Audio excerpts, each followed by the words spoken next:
نحمده ونصلي على رسوله الكريم اما بعد اعوذ بالله السميع العليم من الشيطان الرجيم من همزه ونفخه ونفثه بسم الله الرحمن الرحيم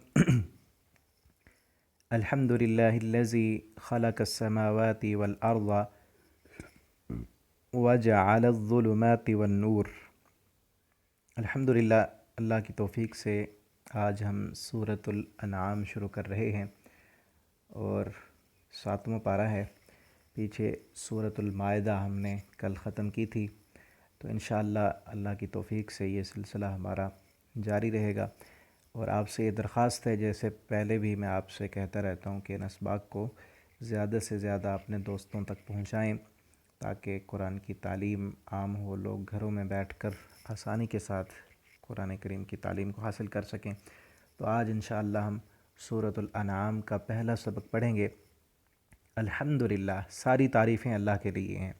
اور یہاں نا ایک بات بڑی اہم ہے، قرآن کریم میں نا تقریباً 7 پاروں کے بعد کوئی نہ کوئی ایسی صورت ہے جو الحمدللہ سے شروع ہوتی ہے، یعنی اللہ کی تعریف کریں، ہر وقت کریں، اور کائنات کی ہر چیز اللہ کی تعریف کرتی ہے۔ پہلا پارہ جہاں سے شروع ہوا، سورہ فاتحہ الحمدللہ رب العالمین سے شروع ہوتی ہے، اور یہاں اب 7 پاروں کے بعد 7ویں پارے میں یہ صورت ہے جو الحمدللہ سے شروع ہو رہی ہے۔ اور اسی طرح 15واں پارہ، اس کے اندر سورہ کہف جو ہے وہ بھی الحمدللہ سے شروع ہوتی ہے۔ اور پھر آگے 22ویں پارے میں 2 صورتیں اکٹھی ہیں جو الحمدللہ سے شروع ہوتی ہیں۔ تو یہ ایک قرآن کریم کی ترتیب ہے کہ جس میں الحمدللہ، اللہ کی تعریف کرنے کا انداز اور اللہ رب العالمین کی تعریف کرنے کی طرف ہمیں ترغیب دی جا رہی ہے۔ الحمدللہ، ساری تعریفیں اللہ کے لیے، وہ ذات خالقہ جس نے پیدا کیا السماوات، آسمانوں کو، والارض، اور زمین کو، وجعل، اور اس نے بنایا، الظلمات، اندھیرے، والنور، اور روشنی۔ اور یہاں 2 لفظ ہیں، خلقہ اور جعل۔ خلق بھی ہماری زبان میں تخلیق کو، پیدائش کو کہا جاتا ہے، اور جعل بنانا، اور تخلیق جو ہے وہ ایک مادی چیز کے لیے ہوتی ہے، اور جعل جو ہے نا یہ ظلمات، اندھیرا، اور نور جو کہ غیر مادی چیزیں ہیں ان کے لیے ہے۔ تو کائنات کے اندر جتنی بھی مادی چیزیں ہیں ان کو بنانے والے بھی اللہ رب العالمین ہیں، اور غیر مادی چیزیں ان کے خالق بھی اللہ ہیں۔ کائنات کا ایک ذرہ بھی اللہ کے علاوہ کسی اور نے نہیں بنایا۔ اور یہاں پر ظلمات جمع ہے، اندھیرے کئی ہیں، اور نور جو ہے روشنی وہ ایک ہے، اور اندھیرا جو ہے یہ کوئی حقیقت نہیں ہے اس کی، جبکہ یہ نور کے نہ ہونے کا نام ہے۔ جہاں روشنی نہ ہو وہاں اندھیرا ہے، روشنی کا نہ ہونا اندھیرا ہے، اندھیرا بذات خود کچھ بھی نہیں ہے۔ تو اسی لیے ظلمات جو ہیں، اندھیرے، وہ نور کے نہ ہونے کا نام ہے، اور اندھیرے کئی ہوتے ہیں، نور ایک ہے، نور ایک ہی ہے۔ اور یہاں نور سے مراد قرآن و سنت کا نور یہ بھی ہو سکتا ہے، اور اندھیرے، ضلالت، گمراہیاں اور کفر کے راستے وہ بہت زیادہ ہیں، اور جنت کی طرف جانے والا راستہ وہ ایک ہی راستہ ہے۔ اللہ رب العالمین ہمیں اس راستے پر چلنے والا بنا دیں۔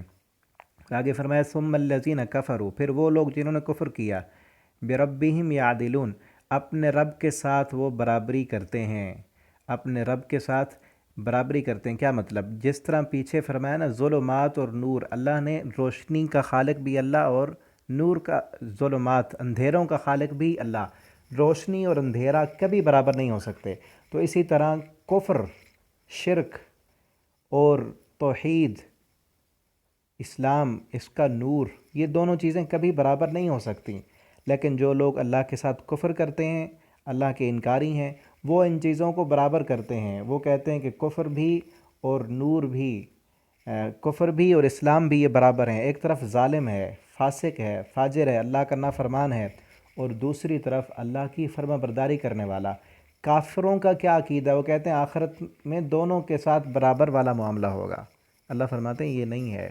ایک طرف ساری زندگی ظلم اور زیادتی میں گزارنے والا، انسانیت پر ظلم کرنے والا وہ بندہ، اور دوسری طرف اللہ کی فرما برداری کرنے والا بندہ، یہ دونوں کیسے برابر ہو سکتے ہیں؟ دنیا میں یہ کافر لوگ ان کو برابر کرتے ہیں، اور اللہ رب العالمین کے ہاں یہ کبھی برابر نہیں ہو سکتے۔ حق پر چلنے والا اور نہ حق پر رہنے والا، یہ کبھی برابر نہیں ہیں، کفر اور اسلام کبھی برابر نہیں ہیں، لیکن اللہ فرماتے ہیں کافر لوگ ان کو برابر کرتے ہیں اور اللہ کے ساتھ شرک کرتے ہیں۔ هو الذی، وہ ذات، خلقکم، جس نے پیدا کیا تم کو، من طین، مٹی سے، ثم پھر، قضا، اس نے مقرر کیا، اجلاً، ایک مقررہ وقت، ایک مقررہ مدت مقرر کی تمہاری موت کی۔ ہم دنیا میں آئے ایک وقت لے کر آئے ہیں، اس کے بعد چلے جانا ہے۔ وَأَجَلٌ مُّسَمًّى عِندَهُ، اور اس کے پاس بھی ایک مدت مقرر ہے، یعنی قیامت کی۔ پوری دنیا کی مدت جب ختم ہوگی تو قیامت قائم ہوگی۔ پہلے اجل سے مراد انسان کی موت اور دوسرے اجل سے مراد قیامت کا دن ہے۔ عندہ، جو اس کے پاس ہے، ثم انتم تمترون، پھر تم شک میں پڑے ہوئے ہو۔ یعنی یہ صورت، اس میں اکثر جو خطاب ہے یہ مشرکین مکہ سے ہے۔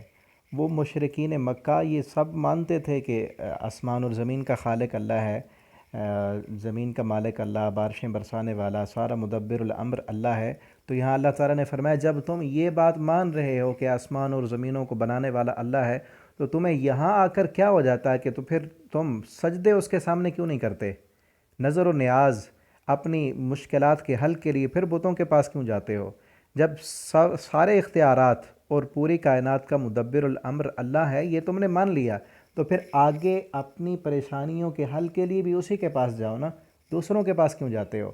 پھر تم شک کس چیز کا ہے؟ نہیں، پچھلی بات تو مان لی نا، ثم انتم تمترون، پھر تم شک میں پڑے ہوئے ہو۔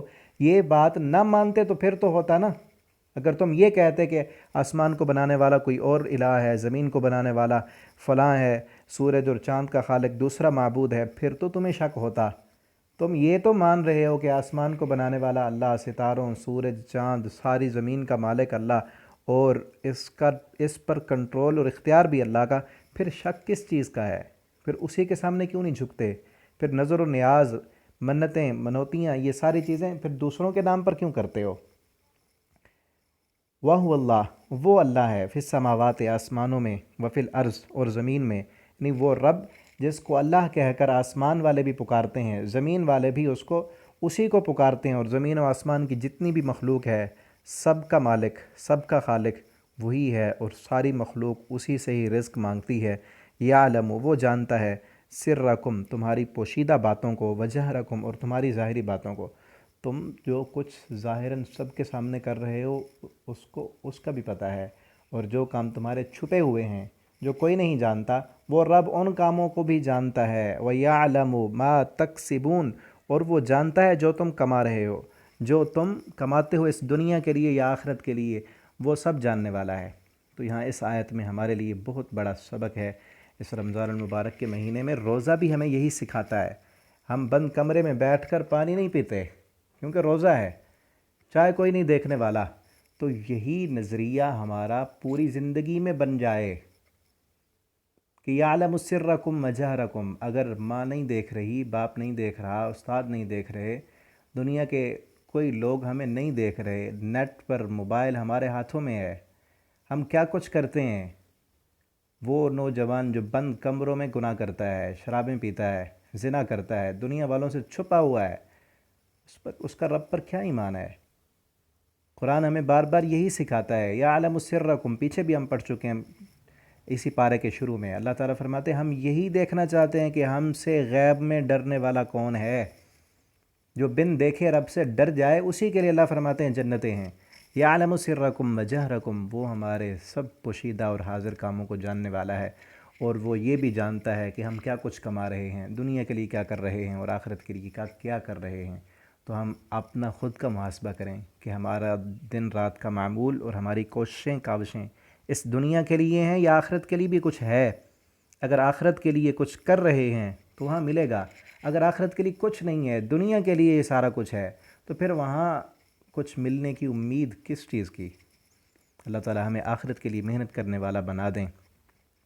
وَمَا تَأْتِيهِمْ، اور نہیں آتی ان کے پاس، من آیتن، کوئی بھی نشانی، من آیات ربہم، ان کے رب کی نشانیوں میں سے، الا کانوا عنہا معرضین، مگر وہ اس سے اعراض کرتے ہیں۔